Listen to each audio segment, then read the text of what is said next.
Hello everyone, I hope you are doing well. जैसे ही मैं अपने इंस्टाग्राम का डीएम ओपन करती हूँ तो बहुत सारे मैसेजेस मेरे पास आते हैं। How I came to US, how my family come to US and how my family friends came to US. I don't know about any shortcuts and the other way. I mostly know about the legal simple way to come to US. For two type के आपके पास वे होते हैं जो आपकी US embassy से आपको visa लेके आना होता है। सिंपल सा तरीका यही है कि आप यूएस एम्बेसी से वीज़ा लेकर आइए। तो उसके लिए आपके पास दो कैटेगरी डिसाइड होती है। एक होती है आपकी इमिग्रेंट्स कैटेगरी, दूसरी होती है नॉन इमिग्रेंट। इमिग्रेंट कैटेगरी उन लोगों के लिए है जिनके family member already US citizen हैं, वो अपने फैमिली मेंबर्स को यहाँ बुलाते हैं। दूसरी जैसे आपके स्टूडेंट्स के लिए B2 वीज़ा के लिए। हेलो एवरीवन, जैसा कि अभी हम लोगों ने बात की थी नॉन इमिग्रेंट वीजास की, उसमें से आज हम लोग बात कर रहे हैं, अभी जो बात करेंगे वो हम F1 वीजा के बारे में बात कर रहे हैं। F1 वीजा जो होता है वो स्टूडेंट वीजा होता है। जो आप स्टूडेंट स्टडी करने के लिए यूएस आते हो उनके लिए वीजा होगा। चाहे आप वो 12th क्लास के बाद आ रहे हो या आप ग्रेजुएशन के बाद आते हो, दोनों के लिए आपको F1 वीजा लेना होता है। अब F1 वीजा का अगर आप 12th के बाद आते हो तो उसका प्रोसीजर मेरे ख्याल से आप लोगों को 11th क्लास में ही स्टार्ट कर देना चाहिए। जैसे आपने सेट का एग्जाम दे लिया, आपने अपने एपी के एग्जाम के लिए प्रिपेयर कर लिया, साथ में ही आप लोगों ने अपना कोर्स डिसाइड कर लिया कि आपको किस कोर्स के लिए जाना है। साथ में ही आप लोगों को डिसाइड करना है कि आपको अपने कॉलेजेस और यूनिवर्सिटीज को डिसाइड कर लो। अगर मैं आपको सजेस्ट करती हूँ तो आपको यूनिवर्सिटीज के साथ जाना चाहिए।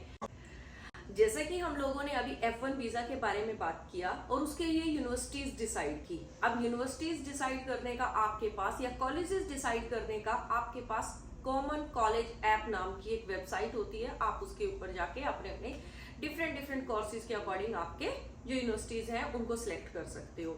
यूनिवर्सिटी सिलेक्ट करने के बाद आपको अपनी यूनिवर्सिटीज को अप्लाई करना होता है। कॉमन कॉलेज ऐप का बेनिफिट आप लोगों को ये होगा, आप एक एप्लीकेशन से ही आपकी पूरी प्रोफाइल उनके पास रेडी होगी, जिसके थ्रू आपको आप डिफरेंट यूनिवर्सिटी सिलेक्टेड यूनिवर्सिटी में अप्लाई कर सकते हो। उनमें से कुछ यूनिवर्सिटीज आपकी फ्री होगी और कुछ आपकी पेड होगी। पेड मीन्स जैसे हम यहाँ किसी स्कूल कॉलेज में एडमिशन के लिए जाते हैं, प्रोस्पेक्टस बाय करते हैं, ऐसे ही उनकी एक एप्लीकेशन होती है। उस एप्लीकेशन फीस को आपको देना होता है। यूनिवर्सिटीज कॉलेजेस की फीस अप्लाई करने के बाद अब यूनिवर्सिटीज आपसे आपकी ट्रांसक्रिप्ट्स के बारे में डिमांड करेगी। ट्रांसक्रिप्ट्स के साथ साथ आपके डॉक्यूमेंट्स के बारे में डिमांड करेगी। उसके लिए वो आपके थ्रू भेजे हुए डॉक्यूमेंट्स के ऊपर रिलाय ना करके आपका जो स्कूल कॉलेज होता है उसके ऊपर डिपेंड करती है। अब आपके पास नेक्स्ट टास्क क्या होगा कि आप अपने स्कूल में जाइए, अपनी ईमेल को कनेक्ट करके लेके जाइए। सिलेक्ट जिन जिन यूनिवर्सिटीज में आपको करना है उनकी वेबसाइट को लेके जाइए और अपने स्कूल को अपनी पेन ड्राइव देके उनसे वो ईमेल आप यूनिवर्सिटीज को करवा सकते हैं। स्कूल कोई भी स्कूल में जाओगे वो इजिली कर देते हैं, बट अगर आप उनके ऊपर बर्डन डालोगे तब शायद वो थोड़ा आनाकानी करें, अदरवाइज सारे स्कूल्स आपको हेल्प करेंगे। इसके बाद क्या होगा, जैसे ही आपके ट्रांसक्रिप्ट्स उनके पास जाएंगे, सम यूनिवर्सिटीज आपसे डिमांड करेंगी आपके लैंग्वेज स्पीकिंग कोर्स के बारे में, कुछ यूनिवर्सिटीज नहीं भी डिमांड करेंगी। वो यूनिवर्सिटी टू यूनिवर्सिटी डिपेंड करता है। Thank you. जिस टाइम आप अपना यूएस के लिए कर रहे हैं, एप्लीकेशन डाल रहे हो, तो आपको चाहिए कि आप 4 से 5 यूनिवर्सिटीज के लिए अप्लाई करिए।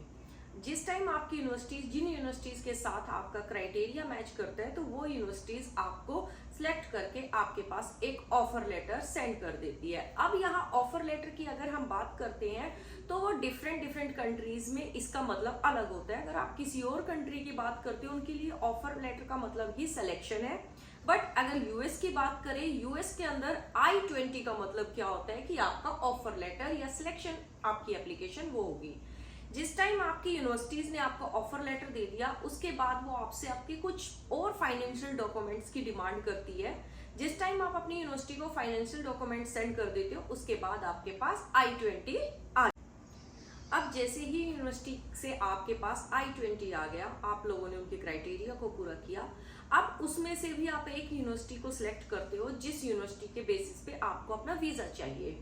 जिस यूनिवर्सिटी में आपको एडमिशन लेना है कि आपको इसी यूनिवर्सिटी में एडमिशन चाहिए, उस यूनिवर्सिटी की आपको एक सर्विस फीस फिल करनी होती है जिसकी कॉस्ट होती है $350 US डॉलर जो होंगे वो आप पे करके अब एम्बेसी के पास आपका जाने का टाइम आता है।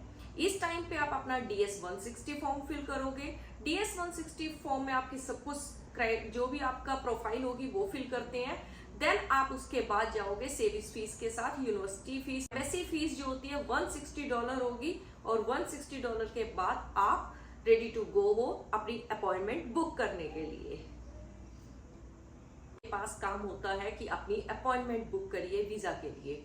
अपॉइंटमेंट आपके पास 2 टाइप की अपॉइंटमेंट होगी, एक OFC होगी, दूसरी आपकी होगी इंटरव्यू डेट। एक जिसमें आप बायोमेट्रिक के लिए जाओगे, दूसरी जिसके लिए आपका इंटरव्यू होगा। वो आपकी 2 दिन पहले भी हो सकती है, 4 दिन पहले भी हो सकती है। पहले आपका बायोमेट्रिक होगा, बायोमेट्रिक में आपको सिर्फ आपका DS 160 प्लस आपका पासपोर्ट लेके जाना होता है। उसके बाद जैसे ही आपकी इंटरव्यू की डेट होती है, इंटरव्यू पे आपको अपने डॉक्यूमेंट्स कैरी करने होते हैं, अपने DS 160 का कंफर्मेशन कैरी करना होता है प्लस अपना पासपोर्ट। इस टाइम पे आपको बहुत कॉन्फिडेंट होकर बहुत बढ़िया तरीके से अपनी यूनिवर्सिटी के सामने, एम्बेसी के सामने अपने आप को रिप्रेजेंट करना होता है और आपका कांग्रेचुलेशन वीजा मिल जाएगा। Thank you. एम्बेसी से जब आपका वीजा अप्रूव होगा, विद इन वीक आपके पास आपका पासपोर्ट आपके घर पे आ जाएगा, या आपने पिकअप की फैसिलिटी ली होगी तो उसके अकॉर्डिंग आपके पास मैसेज आएगा।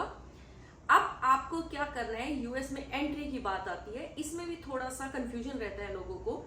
जैसे आपकी क्लास 20 अगस्त को स्टार्ट हो रही है, वो college to college, university to universities. अगर आपका जनवरी इनटेक है तो उसके अकॉर्डिंग आप चेक कर लेना।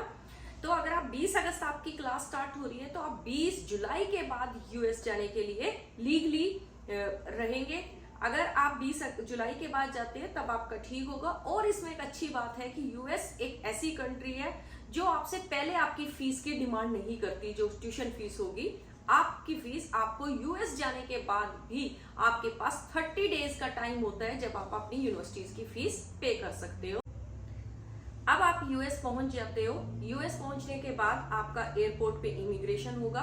एयरपोर्ट पे इमिग्रेशन को क्लियर करने के बाद अब आपके दिमाग में आया कि मुझे इस पर्टिकुलर यूनिवर्सिटी में एडमिशन ना लेके किसी दूसरी यूनिवर्सिटी में आपको एडमिशन लेना है। तो उस चीज के लिए भी आपके पास सबसे पहली चीज क्या होगी, उस यूनिवर्सिटी का I-20 होना चाहिए जिस यूनिवर्सिटी में आपको जाना है। I-20 आप लेकर आप डायरेक्ट यूनिवर्सिटी में जाइए और यूनिवर्सिटी में जाके अपनी एप्लीकेशन दीजिए। आपको उस यूनिवर्सिटी में जाने की नीड नहीं है जिसमें आपका वीजा अप्रूव हुआ है। आपकी वो सेविंग्स फीस इधर ट्रांसफर हो जाएगी जिस पर्टिकुलर यूनिवर्सिटी में आपको जाना चाहिए, और उसके अकॉर्डिंग आप अपना काम कॉलेज स्टार्ट कर सकते हो। इसके लिए आपको उस पर्टिकुलर यूनिवर्सिटी में जाने की भी नीड नहीं होती। ये भी कई बार स्टूडेंट्स को थोड़ा सा कंफ्यूजन रहता है कि हमें उस यूनिवर्सिटी से ही चेंज करना होगा। ऐसा भी कुछ नहीं है। इसमें भी आपके साथ बड़ी फ्लेक्सिबल है यूएस गवर्नमेंट, यूएस यूनिवर्सिटीज, तो आपको अलाउ कर